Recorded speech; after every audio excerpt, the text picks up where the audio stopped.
Assalamualaikum warahmatullahi wabarakatuh. Salam sejahtera bagi kita semua. Semoga kita tetap dalam lindungan Allah Subhanahu wa taala, Tuhan yang Maha Esa. Jumpa kita lagi dengan channel. Ya agak-agak pedas sedikit lah. Nih judul yang akan kita bahas, kita ulas agak sedikit lah, yaitu kuliner Jalan Agus Salim tinggal kenangan. Nah, berakhirnya kepemimpinan wali kota Bapak Firdaus dan Bapak Ayat Cahyadi, berakhir juga lah kuliner itu sekarang. Nah, kita akan coba di mana letak kesalahannya. Nah, tapi sebelum itu saya ingin katakan dulu, siapapun wali kota di dunia ini tetap berkeinginan bahwa kotanya itu cantik, bagus, maju, sudah pasti. Jadi apa yang dilaksanakan oleh wali kota, kalau menurut saya tidak ada salah. Tapi ingat, niat saja tidak akan cukup kalau tidak perencanaan yang matang. Nah, inilah yang saya lihat di masalah kuliner di Jalan Agus Salim ini. Tidak matang persiapannya.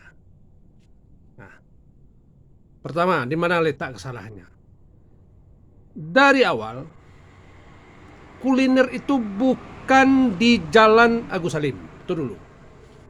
Itu sudah salah. Kuliner itu pertamanya adalah di Jalan Cokro, di samping Ramayana. Nah, tiba-tiba pemerintah Kota Pekanbaru memindahkan ke Jalan Agus Salim. Nah, dilakukanlah yang namanya penataan pedagang Jalan Agus Salim.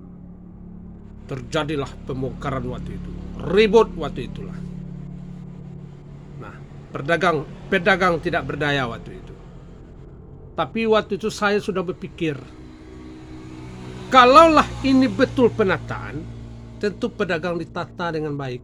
Setelah dilakukan pembongkaran, tentu ditata dengan baik. Nah, memang ada rencana pedagang akan dipindahkan ke Pasar Impres dan Pasar Rakyat. Nah, kebetulan pedagang waktu itu tak mau. Karena apa? Karena Pasar Impres dan Pasar Rakyat itu juga tidak memenuhi kriteria yang diinginkan pedagang. Apa itu? Tempatnya terlalu sempit. Dan juga akan disanakan di tempat penampungan. Jadi kelebihan setelah pedagang dimasukkan ke Pasar Impres dan Pasar Rakyat, kalau berlebih disediakan penampungan. Nah, di penampungan itu pun sudah ramai juga. Nah, akhirnya apa? Akhirnya mulailah kucing-kucingan waktu itu antara pedagang dengan Satpol PP waktu itu. Nah, rupanya dikasih izin juga lah. Waktu itu pedagang bisa berjualan sampai jam 10 atau sampai jam 12. Nah, barulah jam 5 sorenya dimulai lagi lah yang namanya kuliner. Nah, inilah permasalahannya yang sebetulnya. Sebab yang saya lihat, kuliner itu harus melengkapi 3 unsur atau 3 syarat lah, 3 aspek harus dilengkapi kalau ingin mendirikan yang namanya pasar kuliner. Sebab bicara kita kuliner itu kita bicara makanan. Nah, pertama apa? Pertama adalah kenyamanan, sudah pasti. Yang kedua, kebersihan. Nah, yang ketiga barulah enak. Nah, mengapa saya katakan kenyamanan? Orang keluar malam-malam bersama keluarga atau bersama teman-temannya tentu ingin mencari makanan yang tempatnya yang nyaman. Pasti yang nyaman. Nah, tentu juga bersih. Udah pastilah bersih. Enak pun makanan kalau tidak terpenuhi yang dua syarat ini, yaitu nyaman dan bersih ini, pasti pengunjung tak akan datang. Tapi kalau sudah nyaman, sudah bersih, kalau saya ibaratkan kurang sedikit garam lah, makan tetap enak. Tetap sebab orang mau menikmati makan itu untuk santai, sampai setengah jam atau 1 jam duduk santai. Nah, itulah yang tidak dipunyai di kuliner Jalan Agus Salim. Persyaratan itu tidak ada satupun. Nah, dia pasar kuliner, prasarana dan sarananya pun tidak juga dilengkapi. Kamar mandinya, WC, toiletnya tidak ada. Jadi kalau orang ingin buang air kecil, buang air besar kemana? Nah, inilah yang saya katakan program terburu-buru.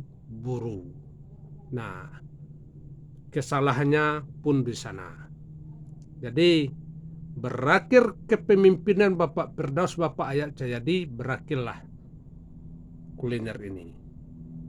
Nah, coba kita lihat waktu itu. Kebetulan saya hadir juga waktu pembukaan, begitu ramai. Nah, tapi prediksi banyak orang waktu itu ini tak akan berjalan lama. Rupa-rupanya iya juga. Tepat juga betulnya, ini tak berjalan lama.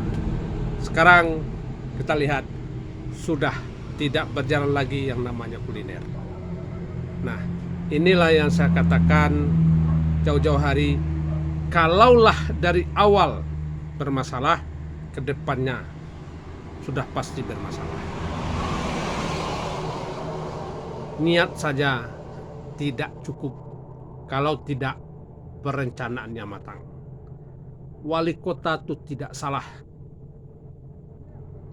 Kenapa? Setiap wali kota di dunia ini, dia tetap ingin menjadikan kotanya itu cantik, bagus, maju, dan berkembang dengan pesat. Itu cita-citalah seorang wali kota. Tapi kalaulah perencanaannya tidak matang, akhirnya apa?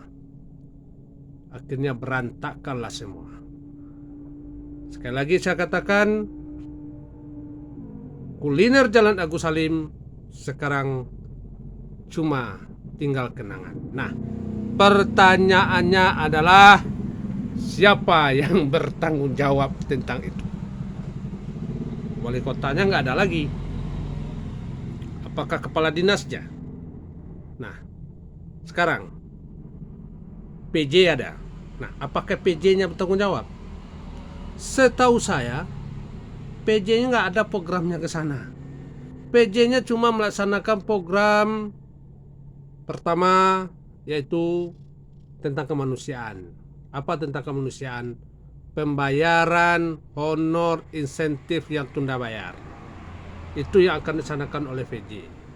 Pembayaran honor RT/RW, tenaga medis, THL, semua yang tunda bayar di semasa kepemimpinan Pak Firdaus, itulah yang dilaksanakan oleh PJ itu sekarang.